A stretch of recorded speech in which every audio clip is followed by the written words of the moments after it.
अखिलेश यादव का कन्नौज से नाम फाइनल होते ही बीजेपी नेता अपर्णा यादव को लगी मिर्ची।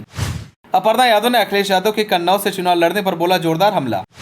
अखिलेश यादव के कन्नौज से नामांकन दाखिल करने के बाद अपर्णा ने कसा तंज। अपर्णा बोली उन्हें डर है, इस वजह से बड़े नेताओं को मैदान में उतारना पड़ रहा है। चलिए आपको बताते हैं अपर्णा यादव ने आगे क्या कुछ कहा। लोकसभा चुनाव के लिए सपा मुखिया अखिलेश यादव ने कन्नौज लोकसभा सीट से अपना नामांकन दाखिल किया। अखिलेश के नामांकन के दौरान सपा कार्यकर्ताओं में जोश देखने को मिल रहा है।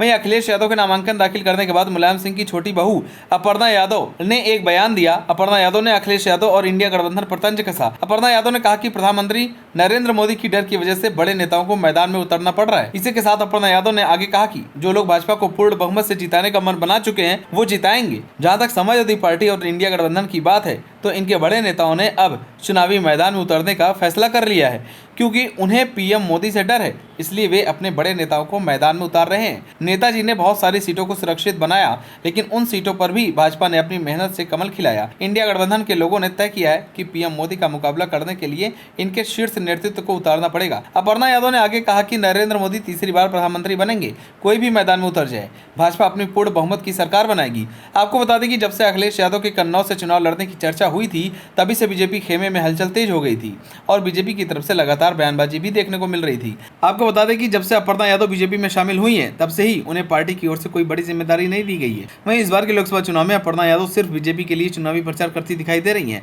अपर्णा यादव जहां भी जा रही है सिर्फ और सिर्फ बीजेपी की बढ़ाई और समाजवादी पार्टी पर हमलावर हो रही है। आपको बता दें कि इससे पहले अपर्णा यादव रामपुर में बीजेपी प्रत्याशी घनश्याम सिंह लोधी के लिए चुनावी प्रचार में गई थी, जहां पर अपर्णा यादव ने समाजवादी पार्टी पर खुलकर हमला बोला। अपर्णा यादव ने कहा था कि पहले जो यहाँ पर थे वो जेल में है, उस वक्त पुलिस आजम खान की भैंस ढूंढती थी और आज महाराज जी की फोर्स है, वह गुंडों को पकड़कर जेल में भेजने का काम कर रही है। यहाँ अपर्णा यादव ने कांग्रेस पार्टी पर भी चुटकी ली थी। उन्होंने कहा कि कांग्रेस पार्टी का सुपड़ा साफ हो चुका है, कांग्रेस पार्टी पूरी तरह से उत्तर प्रदेश में खत्म हो चुकी है।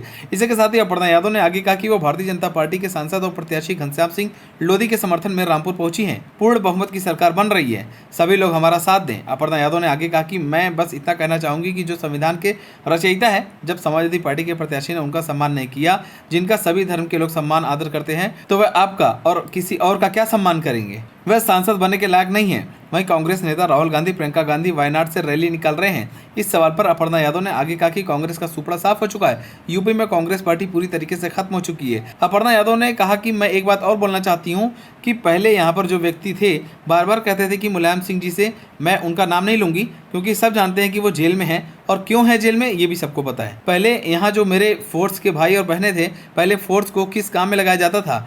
वह नगर विकास मंत्री थे, वह भैंस पकड़ने के लिए फोर्स को लगाते थे। अब गुंडे पकड़ने के लिए सीएम योगी ने फोर्स को रखा है और फोर्स का सही काम यही है, गुंडों को पकड़कर जेल में बंद कर देना। उन्होंने आगे कहा कि मैं जानती हूँ यह बात वह भूले नहीं है। भगवान श्री कृष्ण का उद्देश्य हमारे भगवान ठाकुर जी ने हम यादव को आशीर्वाद दे रखा है कि जब जब अधर्म होगा तब तब यादव धर्म के साथ खड़े होंगे।